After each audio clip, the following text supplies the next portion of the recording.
Sobrang ganda nga talaga ng dagat, kaya pala tinawag ang beach na ito na Little Boracay dahil halos katulad nga ito ng sikat na Boracay sa Aklan.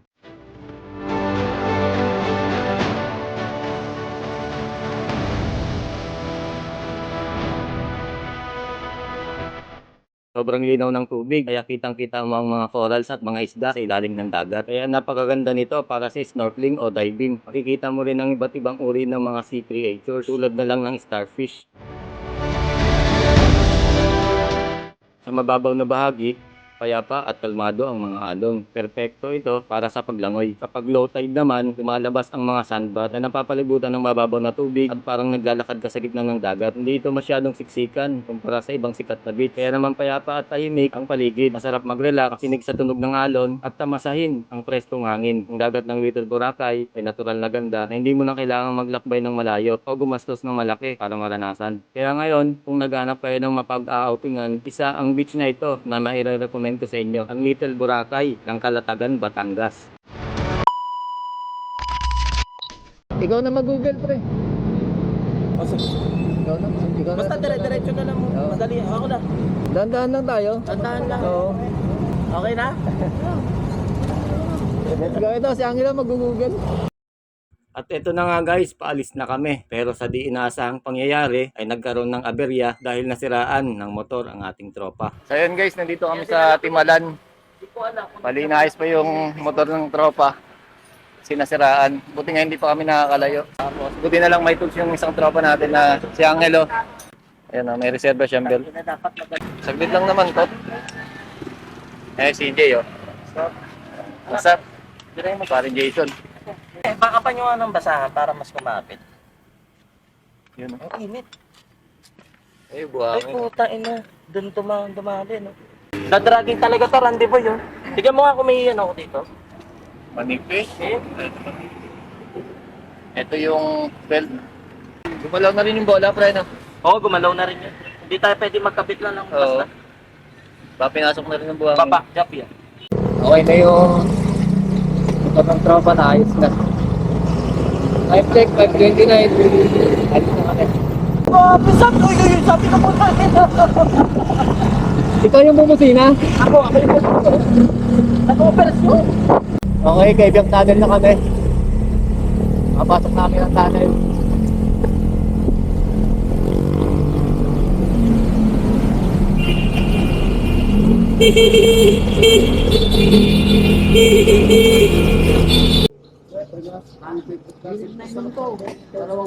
Nabili pa? Ayaw mo minom? Yun guys, stopover muna kami dito sa Nasugbu. Nasugbu na to, pre, no? Oo, nasubok. Hindi muna kami dito kasi bakbakan kanina. Ito na nga guys, nandito na tayo sa Calatagan. Bago nga pala tayo makapasok sa mismong Little Boracay, meron nga pala tayong babayaran dito na 30 pesos para sa ecological fee. Magkano po? Ilang kayo? Bali, 5? 150 yun. 150, 5? Bayaran mo na pre. 150.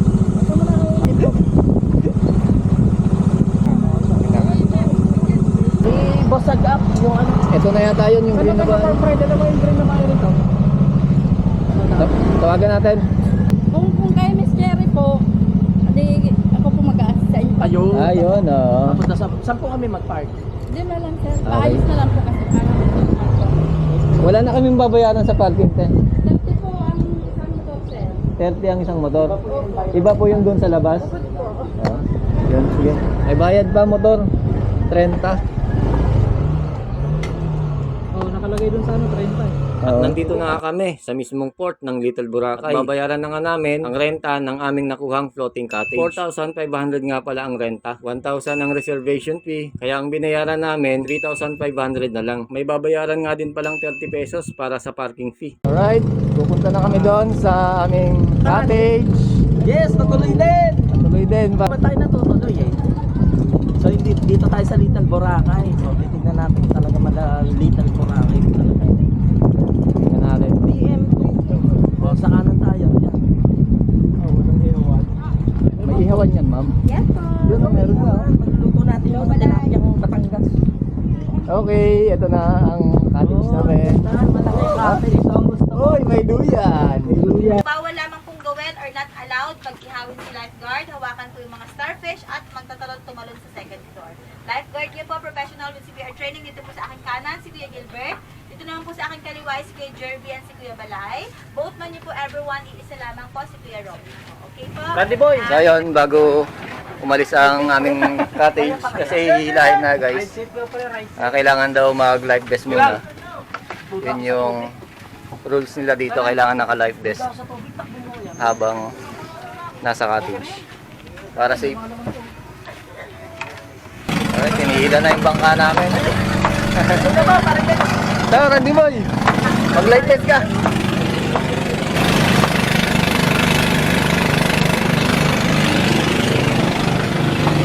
Mamaya iikot ko kayo dito sa cottage namin kung ano yung mga nandito. So, nabalikan ko kayo. Let's go.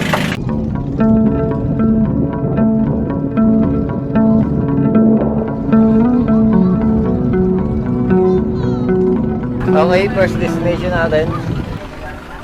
Tatanong natin kay Kuya. Boss, anong destination to, boss? Sandbar. Sandbar? Oo. Ito na pala yung sandbar, guys. Yung first destination namin. Bali, ang sabi ng nakausap ko kanina, 2 hours tayo dito.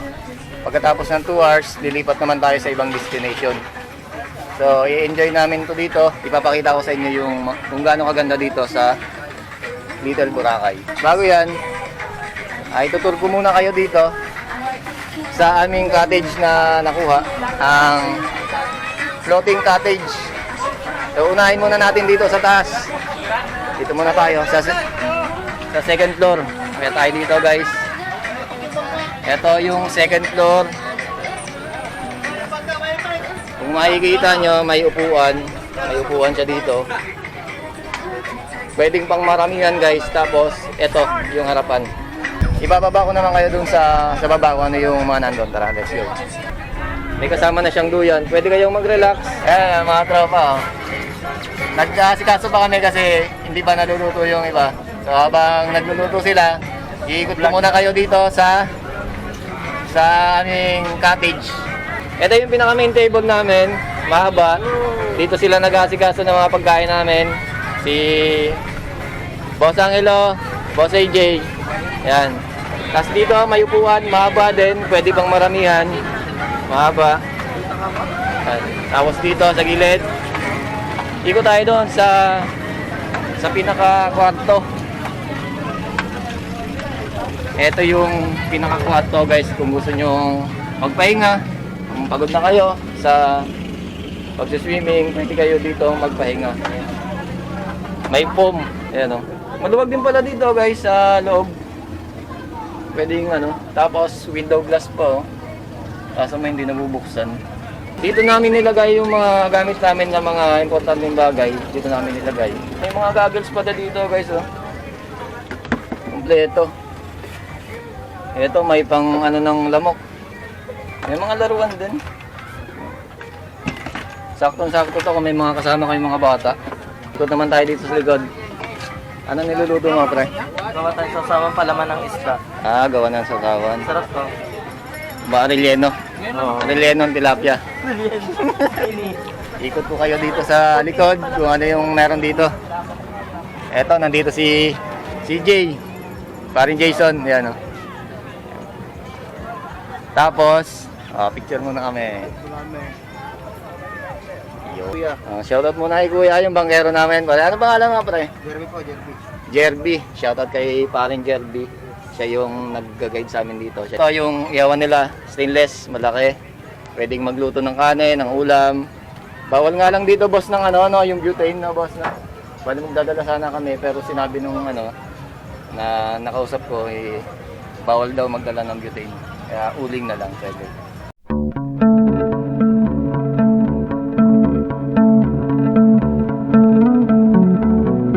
Bago kami maligo, kakain muna kami kasi malayo pang pinanggalingan namin. Cavite pa.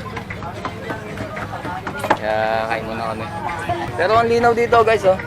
So mamaya nga pala, habang naliligo kami dito, papakita namin yung kung gaano kalinaw dito. Kahit saan, oh. Napakapino ng buhangin, tapos ang linaw ng tubig. Yan si Kuya, mga bangkero. Shoutout sa inyo, pare. Mga bangkero natin dito. Sila yung mga mag-guide sa atin. Dito. Ano po? Video po, video. Si Kuya, kung gusto niyo bumili ng paninda nila, may mga paninda. 7-Eleven, si Kuya. 24/7. Open 24/7. Si Kuya. Kung meron kayong nakaligtaan na mga dadalhin, mga asin, toyo, kay Kuya, hanapin nyo lang si Kuya dito. Ayan. Kaya punta na kayo dito sa Little Boracay. Ito yung 7-Eleven daw. Tapos ayun pare, ano yun? Alphamart. Ayun yung Alphamart. May security.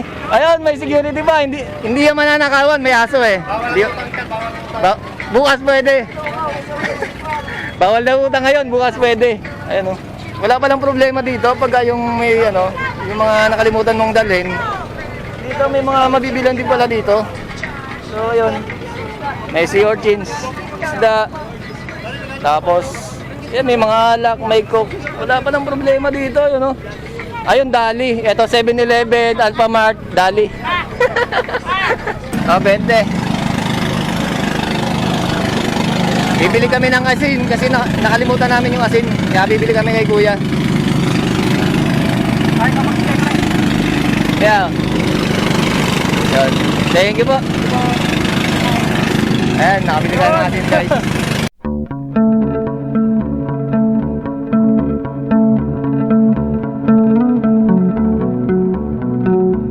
Yung binibenta mo, Toy? Si Orchin, magkano yung ganyan? 200 na bilad ko sa'yo. 200 yung isa? Lahat. Lahat? Ano mo nahuli to? Malayo po. Malayo? Ganito pala yung sea urchin, guys. Oh. Huli ni Totoy dito sa sa Little Boracay. Mag-iiyaw na tayo ng tilapia. Samahan natin mag-ihaw sila AJ tsaka si Boss Angelo. Gumabon. Iihaw dito sa aming ihawan. Ayan na, sinalang na. Ang aming tilapia. Tatlo lang palang kasya dyan, no? Maliit yung Parang kailangan pa yan. Malaking tilapia natin. Uling, pre. Hindi kinaya. Lagyan natin. Kung inalis nyo din yan. Oo nga naman. Kung ito inalis nyo yung planggana. Oo, tara, ilaglag na natin yung Oo, tanggalin yung planggana. Anong destination yung sunod natin, pre? Snorkeling. Yung maganda doon, mag-dive na. Maraming isda doon, boss, no? Pabagaan mo na natin. Mga corals. Next destination natin, snorkeling. Sabi ni Kuya.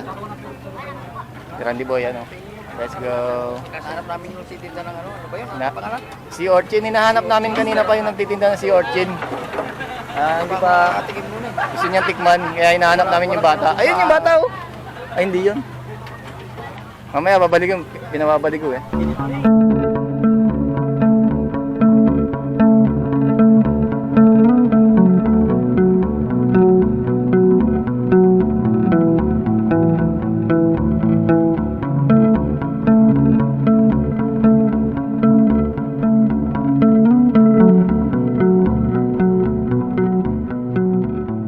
Pagkatapos nga namin kumain ay agad na kami naligo sa napakalinaw at napakakalmadong dagat.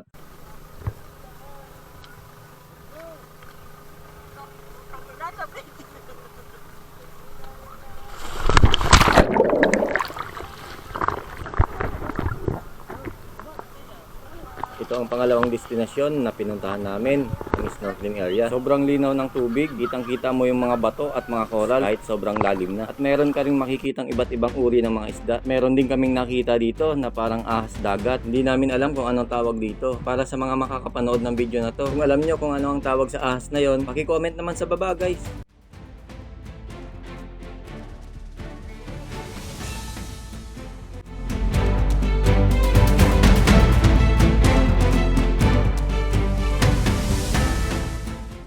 Ang laki pala sa araw, baba, ang laki. Isa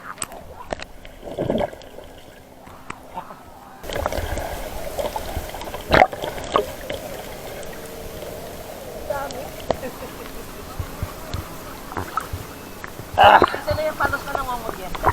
Iba yun, no? Ito. Parang saway, no? Oo. Hindi, huwag kayo matakot, wala yun. Ayan, no? Mga bisugo, no? Mga dito may pana. Pwede ba huliin yun? Baka bawal. Hindi, pwede mo mga pwede yun. May dilis. Diretso luto na. Kilometro.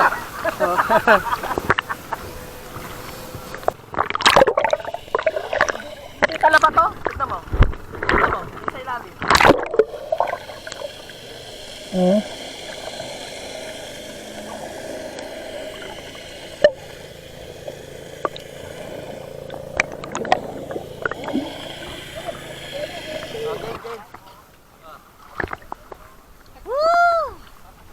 Sarap. Gusto ko malalim. Ayan, malalim pala.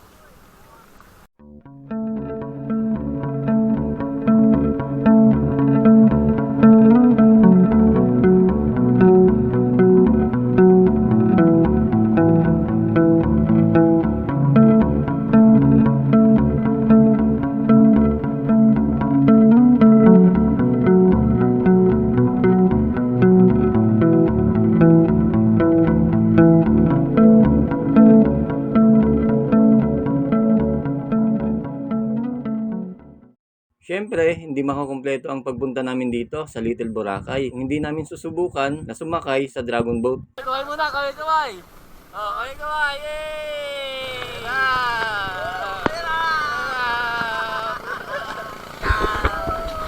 Running to? Woo! Kaway! Woo! Hindi ko ma... Woo! Putang ina, tahimik na kayo dyan ah! Woo! Hindi. Woo! Yan. Ganda yan. Taob! Yo! Putang ina. Woo!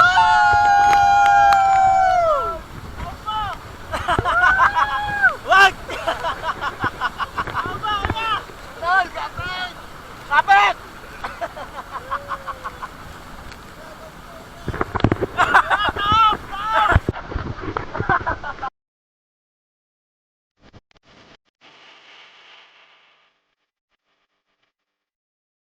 Sobrang ganda nga talaga ng dagat, kaya pala tinawag ang beach na ito na Little Boracay dahil halos katulad nga ito ng sikat na Boracay sa Aklan.